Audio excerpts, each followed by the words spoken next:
Alright, welcome everyone to the channel. My name is Iago Bresciani. Later meet my wife Anastassia Torina Bresciani and Smoot, the fam, the big guy. They getting buckets only. We're gonna leave Smoot's Instagram as well as our other social medias in the description. Feel free to follow, subscribe to the channel. Brand new, coming in hot. I think as right now that the first video we're gonna put in the channel is explaining the accident I had in Liverpool. First of all, it's a long story, and if people want to know really what happened, here we go.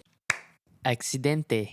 I'm speaking mumbling already, not because of the rap and all, but because I have some braces and some elastics. Yeah, I'm still in a high spirit, good mood, even with a broken jaw and a hell of a big bill. I was really anxious when I got this bill. Very thankful for the support from people and the people I have on my surroundings. I think it's important to just keep a positive energy, positive attitude in whatever down negative thing you're going through. Because if you just keep focusing on the negative, I believe more negative you will get. The date was, I'm getting a call. I don't want to accept it, but I'm gonna because I can show you what my watch do. Yo. Hi, babe. What up? Babe, what's up? How's it going? It's going very good. We throw away so many stuff. Thinking to maybe bring already some stuff from house, like maybe we can put some stuff that could fit in our car. Say hi. We're in the channel right now.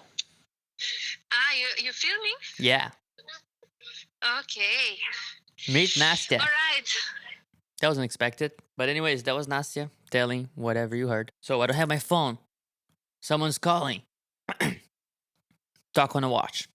If there is an affiliate link, I will leave in the description so you can support the channel in any way. August 27th, I was in Liverpool coming home from the climbing gyms, Hangar Sand Hills, located in Bootle. Some people say it's a little sketchy. It is a little sketchy. And anyways, but it's safe. People that live there, they believe it's safe. I met some people that live there, some Brazilians, and they lived there for 4 years. They never had any problems. There's a lot of families. I always see families with kids walking through it, you know. There's some people that look like a little, how can I say this in a polite way?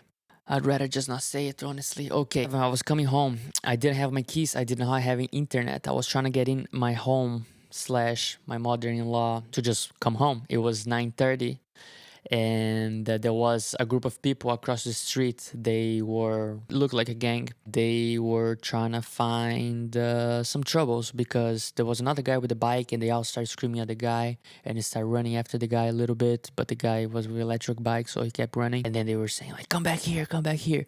And I was just across the street, you know, doing my own thing. Didn't do anything.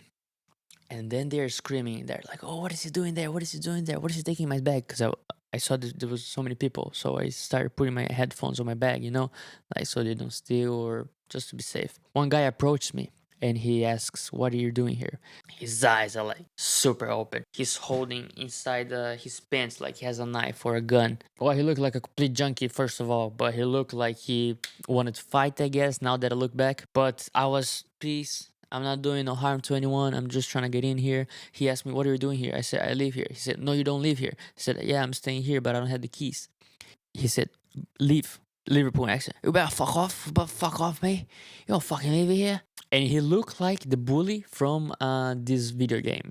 If I see him, I'll definitely know. I still kind of have it. As he was saying this, another guy started approaching me. And then I looked at this guy, and there was about 13, 15 people, and they were getting pizza across the street or something. I look across this guy, I don't see it. A punch goes straight here. Boom. So I'm in an angle. He's here. He throws a punch right here. He wasn't that big. He was like my height, a bit taller, but jerks. Punched me. Boom. It was like a movie. It didn't go all black. It went all mute. Everything was mute for like 2 seconds, and then I just hear this frequency. And then I didn't get unconscious. I didn't fall, but I was trying to catch myself up. My hat and my glasses fell down. I had to do like a little lap on the car because he started coming, and then another guy started coming after me. Same thing, holding his pants like he had something on his pants, and he's limping, coming after me like he, yeah. I guess he's limping because something is, I don't know, who knows. And then I do a little lap on the car. I take my glasses and my hat and I just start running the opposite direction of the gang.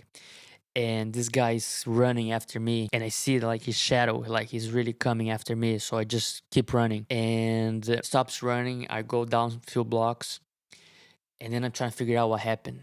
I feel something loose here.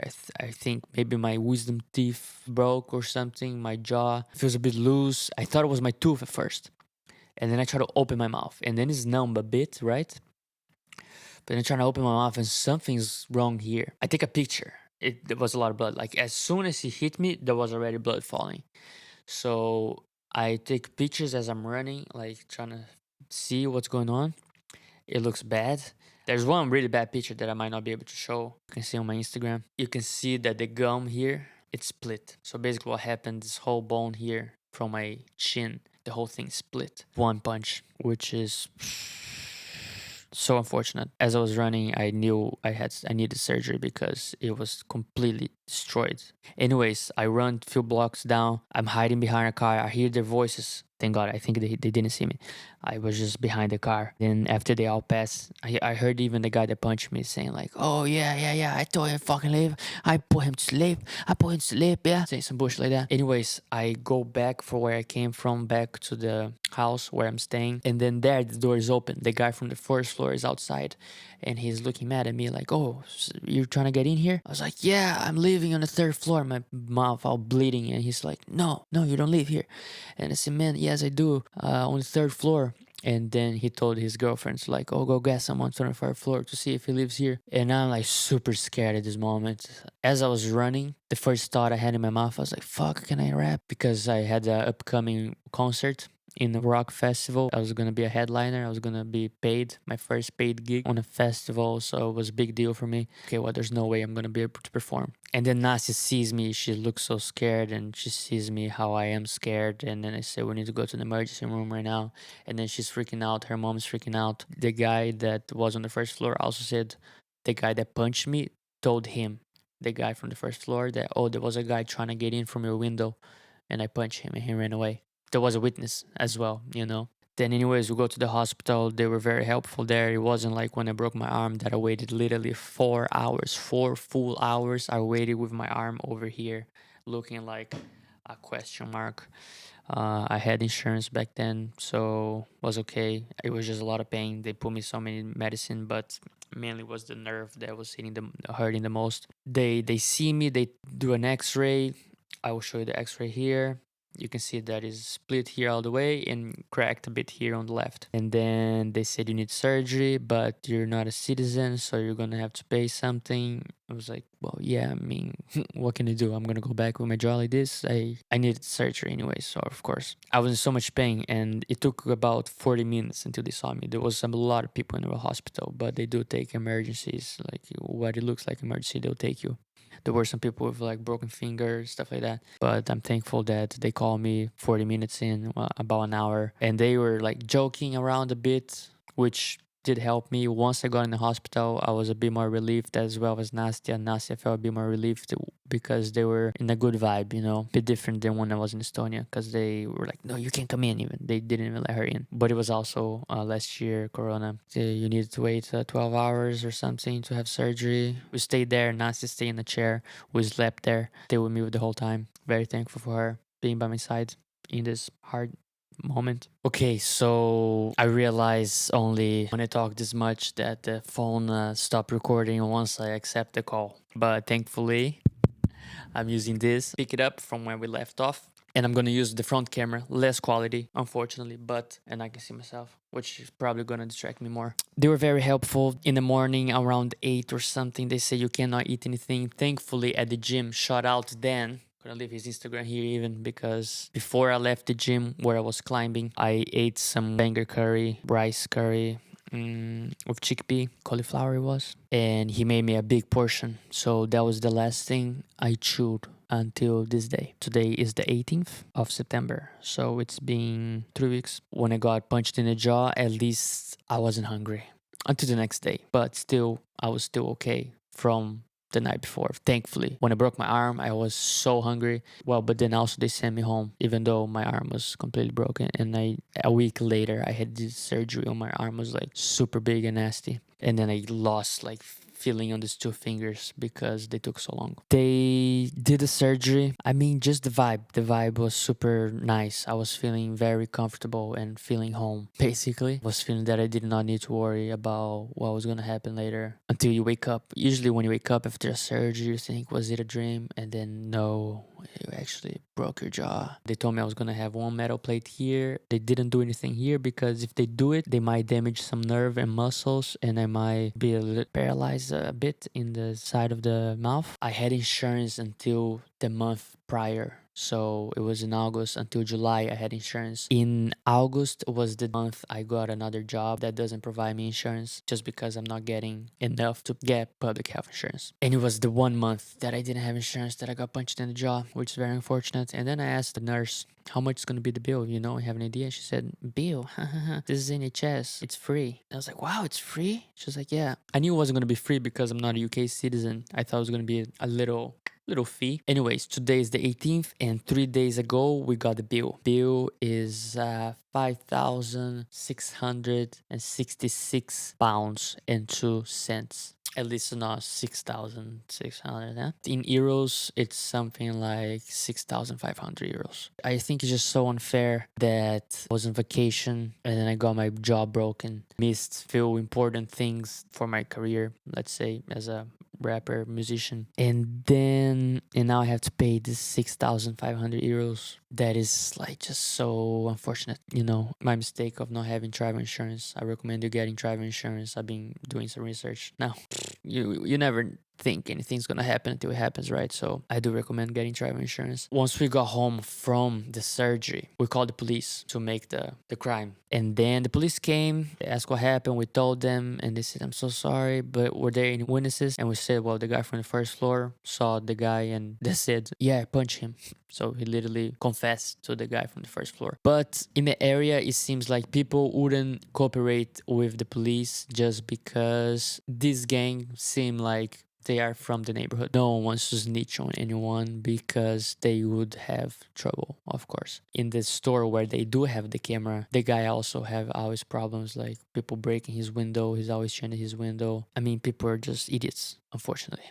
So no one wants to snitch. Police went on the both places asking, do they know anything? Of course, no one knows anything. The place where there's the camera, there were 2 cameras facing this way, and I got punched like right in the middle of it. Oh, the camera didn't catch, come and punch me. But then he said, oh, we can only get tomorrow the footage. How can I get compensated? They said to get compensated, we need to find the guy. He needs to go to jail, and then you need to go to court. And this thing takes really long time. It usually takes a year. I'm not sure if you really want to go to that. Do you really want to take him to jail? I mean, they were asking not like they want to help me, but they don't want to help me. It felt. And then there was the fear, you know, because I said I live here, so they know where I live. If the guys goes to jail, gang members, they probably want revenge. Nasty mom lives there. We visit sometimes. I'm not sure now if I'll, after this bill, I guess I need to pay it so I can go back. So the police basically didn't do anything and they said, if you see him again, call us. Cool. Thanks. But yeah, now I have this bill, pay. We did collect some money. Right now we are somewhere around 1,400. Thank you so much if you donated anything. For those that donated, thank you. 5 euros. Just anything. It will be very much appreciated because at the end of the day, I need to pay this bill and also live with this jaw that is broken. And that you can see that the teeth is not aligned anymore. It's like this and it's like this. I did go to a dentist once I came back to Estonia. She said that, yeah, once things are broken, it's rare that they're going to go back in the same place. So it will be a bit crooked. So I need to live with a crooked jaw. I need to pay all this money and I'm not getting compensated, you know. So I'd rather at least have a little money for my psychological side, such as, come on, why me? People know me. I'm a lovable person. But I guess it could be karma, but I don't think so. I'm a nice guy. Comment below if you think I'm a nice guy. if I have done something good for you. And let me know if I have done something bad for you. The more comments, the better. I think I covered everything. I probably didn't. This is basically the whole story. Thank you for being here and checking out my story. If you want to support in any way, I will leave a description. Copy my bank details or PayPal or Revolut account. I'm thinking also to get some affiliate links from whatever it is where I can get some money if you join in, such as Wise or Revolut, but that's something to think down the line. Yeah, I mean, the channel is starting with a sad cause. As you can see, I'm not feeling down. Like I said, I'm very thankful for the people around me, the people supporting me. I love being inspired, and I think inspiration is something I never lack. I'm always inspired with everything there's out there. So I just love to create, I love to give, and be myself. I wouldn't change it, anything. I'm thankful for where I am. Everything that happens is a learning thing. Come on, vocabulary. The channel is gonna be dope. I'm really excited for where we're gonna go with it. And thank you for being here. Subscribe, like, give a little comment. I'll see you on episode 1. Thank you. Love.